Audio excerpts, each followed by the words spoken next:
សួស្តីបងប្អូនទាំងអស់គ្នាថ្ងៃនេះថ្ងៃអាទិត្យហើយតើបងប្អូនបានទៅណាខ្លះចំណែកខ្ញុំវិញគឺថ្ងៃហ្នឹងខ្ញុំ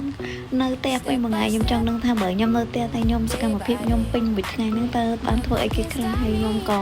ទីមួយខ្ញុំរៀបចំបន្ទប់ខ្ញុំឲ្យរួចរាល់អស់ក៏ខ្ញុំ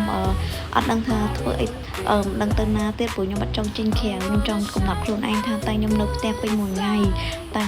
ខ្ញុំបានធ្វើអីសកម្មភាពខ្ញុំហ្នឹងហើយខ្ញុំក៏រៀបចំរួចរាល់ហើយខ្ញុំទៅផ្សារធ្វើម្ហូបរួចរាល់ខ្ញុំក៏ទិញសៀវភៅយកមកអានចុះអានឡើងគឺខ្ញុំក៏បានទៅសេមេរៀនខ្ញុំតបព្រួយថ្ងៃហ្នឹងខ្ញុំក៏នឹកឃើញចង់អានពីសៀវភៅពាក់ព័ន្ធនឹង teamwork ហើយខ្ញុំក៏ទៅសេបានពីទំព័រទៅសេចុះទៅសេឡើងខ្ញុំក៏នឹកឃើញអានទៅសេក្នុងមួយតួអាន5-6 ដងទៅសេ5-6ស្លាកអីចឹងទៅដើម្បីចាំដៃព្រោះវ័យខ្ញុំនេះវ័យវិញបានន័យថាវ័យគិតច្រើនអីចឹងណាបងប្អូនហើយក៏ដូចនឹកឃើញណាមួយនឹកឃើញពាក្យម៉ែខ្ញុំឲ្យខ្ញុំឲ្យចាគាត់តែងតែនិយាយលេងខ្ញុំនិយាយថាកូនអើយបើសិនក្បត់បើមិនយកមករំលៀងទេគឺវាអត់ម៉ូតទេអញ្ចឹងមនុស្សយើងក៏អញ្ចឹងដែរបើសិនជាយើងមិ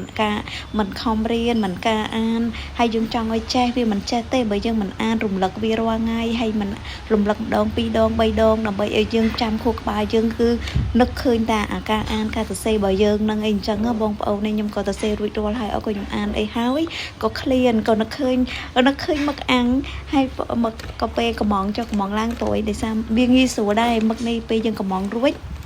បើយើងទៅចំអិននេះព្រោះកុំឲ្យយើងខាត់ពេលវេលាយើងកំពុងតែរៀនផងអីផងអញ្ចឹងយើងកុំឲ្យនេះយើងញ៉ាំបដាយើងរៀនបដាអញ្ចឹងបងប្អូនក៏ពូមឹកហ្នឹងគេដូចជាមកប្រទេសវាមាន5-6ហើយវាអត់ថ្លៃទេថ្លៃគួរសមឯងបងប្អូនហើយក៏វាមានទឹកស្លុកហើយ facility ហើយក្នុងនឹងមានចានងាយស្រួលយើងខ្ចប់ញ៉ាំក្នុងកន្លែងផ្ទះឬក៏យើងទៅណាទៅណីអីយើងដាក់តាមខ្លួនដាក់តាមក៏តាមបើយើងអត់កពុបលែកឡាយព្រោះវាមកស្ងួតហើយស្រួលញ៉ាំដែរអញ្ចឹងព្រោះទេសាមកនេះស្រួយឆ្ងាញ់ជាប់ចិត្តហើយបើសិនជាបងប្អូនមានសារទឹកអត់ដឹងទៅជួបជុំបងប្អូនក៏មិត្តភ័ក្តិពីការរៀនឬការសិក្សាអីជួបជុំគ្នារៀងរាល់មួយខែ2-3ខែជួបគ្នាម្ដងអីអញ្ចឹងយើងអាចកំងជាមួយញឹកមកនេះញ៉ាំអញ្ចឹងដែរជាមួយខោការចាក់អញ្ចឹងហើយយើងអាចធ្វើកំងតាម Telegram ខ្ញុំបានបង្ហាញវីដេអូនេះមិញដែរអញ្ចឹងណាបងប្អូនហើយខ្ញុំនិយាយមែនមកនេះឆ្ងាញ់មែនព្រោះខ្ញុំញ៉ាំនឹងសឹងតែរាល់ថ្ងៃឯងព្រោះខ្ញុំដាក់តាមខ្លួនខ្ញុំទៅកន្លែងធ្វើការឬក៏ទៅទីណាអីចឹងព្រោះពេលខ្ញុំឃ្លានចឹងខ្ញុំញ៉ាំមកនឹងលេងហើយបរិសាតែវាស្រួយរសជាតិវាដិតប៉ុន្តែចំណែកខ្ញុំអត់ជ្រលក់មួយទឹកស្រួលដែលគេដាក់នឹងឲ្យឯងព្រោះខ្ញុំអត់សូវចូលចិត្តគ្រឿងដិតពេកទេខ្ញុំចូលចិត្តគ្រឿងសាបខ្ញុំក៏ញ៉ាំរួចរាល់ហើយខ្ញុំទិញសៀវភៅខ្ញុំអានទៀតចឹងណាបងប្អូនចឹងគឺវាស្រួលដែរមិនបាច់ចាប់ឲ្យយើងចំណាយ